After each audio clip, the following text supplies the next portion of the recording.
If you're experiencing issues with enabling multiplayer in PUBG, follow these steps to troubleshoot and resolve the problem. Step 1. Check internet connection. Ensure that your device is connected to a stable and strong internet connection. You can test this by opening a web browser or another online game to see if they work properly. Step 2. Update the game. Make sure that you have the latest version of PUBG installed.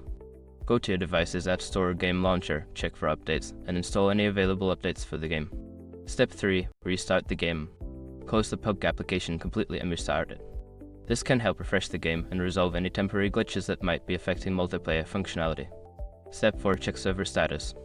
Visit the official PUBG website or social media channels to check if there are any ongoing server issues or maintenance activities.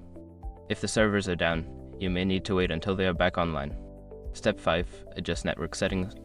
If the problem persists, try adjusting your network settings. This may include switching from Wi-Fi to mobile data, resetting your router, or enabling/disabling VPN services if you are using one. By following these steps, you should be able to resolve the multiplayer issues in PUBG.